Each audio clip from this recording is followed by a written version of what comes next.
कधीच नाही चुकणार तुमचे फेवरेट टीव्ही शोज झी5 सोबत, तेही एकदम फ्री। तू त्याला मारलंस असं सांगितलं त्या मुलांनी? आई नुसतं मारलं नाही, खोक पडेपर्यंत मारलं असं सांगितलं। हे काय आहे आता नवीनच? मला काहीच कळलं नाही। मलाही काय कळत नाहीये, काय प्रकार आहे हा सगळा? अगं आई, मी इतकं समजावलं त्याला, म्हटलं संकेत सांग, तू खरं सांग, खरं बोल। शेवटी भुवनेश्वरी मॅडम मध्ये पडल्या आणि म्हटलं तुम्ही राजीनामा द्या।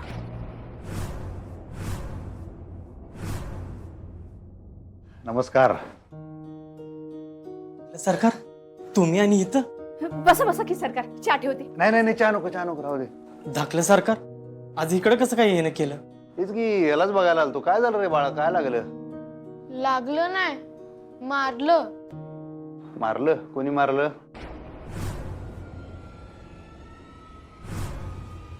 कोणी मारलं? खरं खरं सांग, काय घाबरू नका अजिबात। अक्षरा मॅडमनी। अक्षरा मॅडमनी मारलं? हो। काय यार, अक्षरा मॅडम कवा असं कुणाला विद्यार्थ्यांना मारत नाहीत रे। मी तर कवा असं ऐकलेलं नाही वर। काय तू तरी ऐकलंयस का कधी असं? कधीच मारत नाहीत अक्षरा मॅडम तुमच्या, आहे का नाही? सरकार, त्या लय चांगल्या होत्या। होत्या म्हणजे काय, आता नाहीत चांगल्या?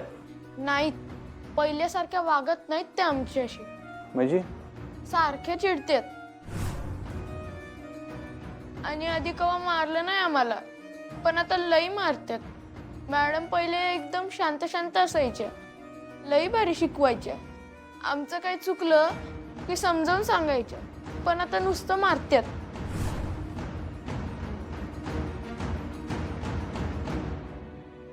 सरकार, त्यांना काय झालं काय माहिती नाही। शाळेतली सगळी पोरं म्हणतात अक्षरा मॅडम असं का खुळगत वागतात।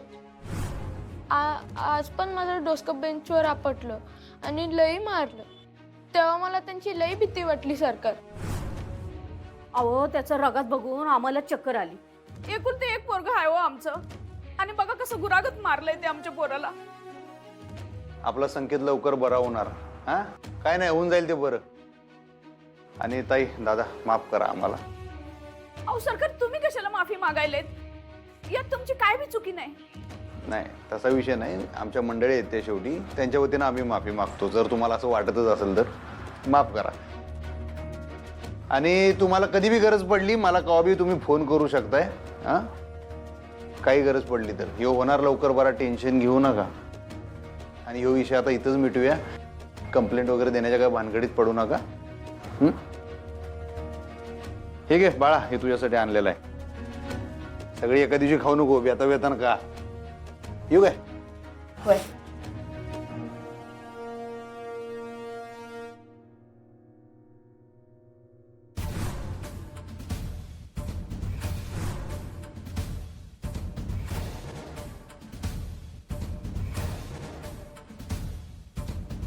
तुम्ही हळू बोल की जरा, जा आधी दार बंद कर।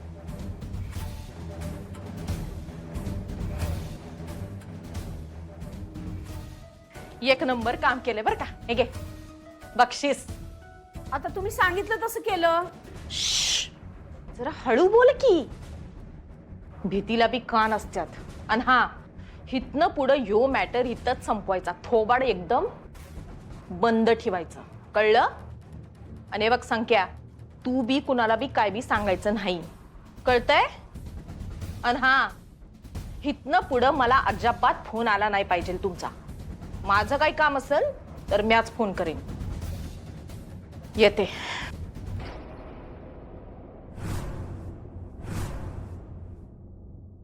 काय? भुवनेश्वरी मॅडम होत्या तिथे? हो, सगळं त्यांच्या समोरच सुरू होतं। मला एक कळत नाहीये, त्या मुलांनी नेमकं तुझंच नाव का घेतलं ग अक्षरा? मलाही नाही कळलं ग आई। काय चाललंय बाई तुमच्या शाळेत? मला तर काही कळतच नाहीये। तरी मी तुला सांगत होते अक्षरा, नको ग हे, शाळा बंद कर। रोज काहीतरी होत असतं तिथे। आज असं काय झालंय मला खरंच नाही कळलंय। बरं, भुवनेश्वरी मॅडम काही बोलल्या का तुला? बोलल्या ना, काय? राजीनाम्याची मागणी करतायत माझ्याकडे। काय? राजीनामा द्या म्हणाल्या? हो. मग तू काय म्हणालीस? मी काही केलंच नाही तर मी राजीनामा का देऊ? नाही देच तू राजीनामा. अहो बाबा काय झालं, असं का म्हणताय तुम्ही? खरंच दे तू राजीनामा. ती शाळा सोड, ती माणसं सोड, तो नवरा सुद्धा सोड.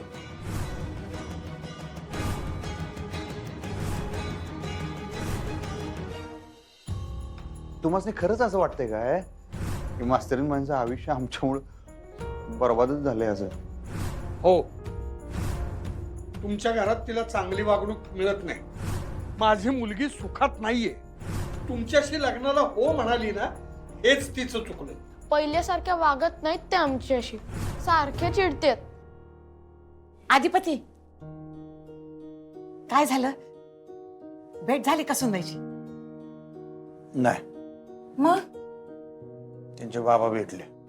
हा, काय म्हणले ते? कधी पाठवत्यात पोरीला परत? ये सांगतो कधी पाठवतात पोरीला. अरे काय?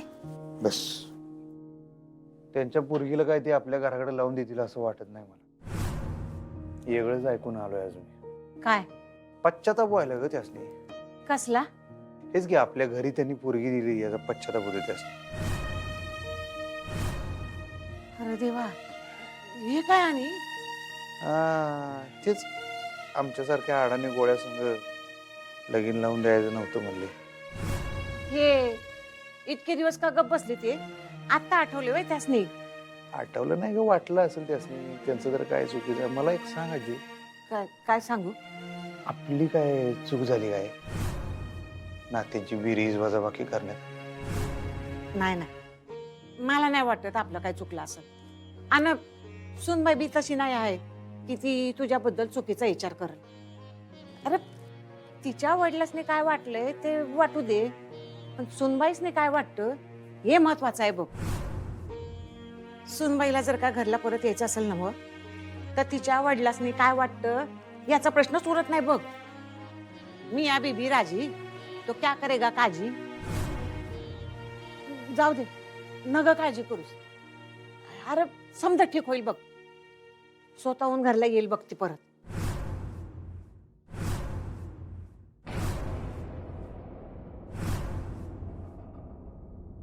बाबा हो, काय बोलताय तुम्ही? खर तर हे आधी बोलायला हवं होतं. सोड तू सगळं, आणि आधी तू ती शाळा सोड.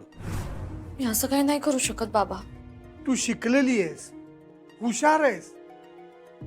अगं तुला कुठेही नोकरी मिळेल.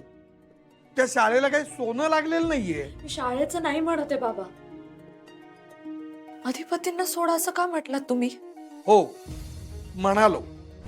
ते या जन्मात तरी शक्य नाहीये बाबा. अगं ते तुझ्या योग्यतेचे नाहीयेत. मला असं नाही वाटत. पण त्यांना शिक्षण नाहीये. बाबा तुमचं म्हणणं बरोबर आहे, शिक्षणाने माणूस घडतो. पण शिक्षणासोबत माणुसकी असेल ना, तर तो माणूस माणूस म्हणून सगळ्यांना आपलासा वाटतो. आणि अधिपती आहे तो तसे, शिक्षणासोबत माणुसकी जपणारे. तू कधी माणुसकी बघितलीस ग त्यांच्यातली? कितीदा तरी बाबा. झी5 ॲप डाउनलोड करा आणि पहा सर्व एपिसोड्स एकदम फ्री.